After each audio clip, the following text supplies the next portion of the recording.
After the fall of Jericho and the defeat of Ai, the news of Israel's victories spread quickly throughout the land of Canaan. Many kings gathered together, preparing to fight against Israel and stop their advance. But the people of Gibeon chose a different path. Instead of preparing for war, the Gibeonites devised a clever and desperate plan.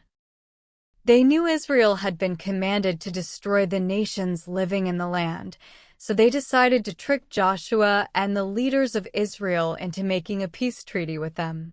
To carry out their plan, they disguised themselves as travelers from a distant country.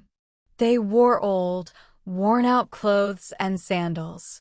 Their donkeys carried torn sacks, and they brought wineskins that were cracked and patched. The bread they carried was dry and moldy, as if it had been packed many days before. When they arrived at the Israelite camp in Gilgal, they spoke to Joshua and the leaders of Israel. "We have come from a far country," they said. "Make a treaty with us." The men of Israel were suspicious. They asked, "Perhaps you live nearby. How can we make a treaty with you?" But the Gibeonites insisted they were servants from a distant land. They pointed to their worn clothes, their cracked wineskins, and their dry bread as proof of their long journey. They spoke about how they had heard of the power of the God of Israel and the great things he had done in Egypt and beyond the Jordan. The Israelites examined the evidence, but they made a critical mistake. They did not ask the Lord for guidance. So Joshua made a treaty of peace with them and promised to let them live. The leaders of Israel confirmed the oath with a solemn promise. But 3 days later, the truth was revealed. The Israelites discovered that the Gibeonites were not from a distant land at all.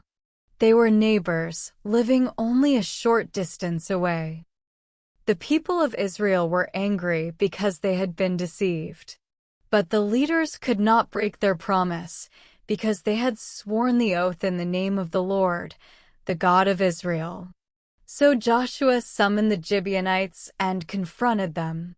"Why did you deceive us?" he asked. The Gibeonites replied that they had done it out of fear. They knew the Lord had commanded Israel to destroy the inhabitants of the land, so they acted to save their lives. Because of their deception, Joshua declared that the Gibeonites would live, but they would become servants to Israel, working as woodcutters and water carriers for the house of God.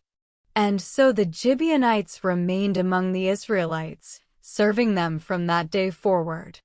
Their deception saved their lives, but it also became a lasting reminder of the importance of seeking God's guidance before making decisions. Did you enjoy the story? Please subscribe to our YouTube channel. This motivates us to create more Bible-inspired stories to share with you. God bless you.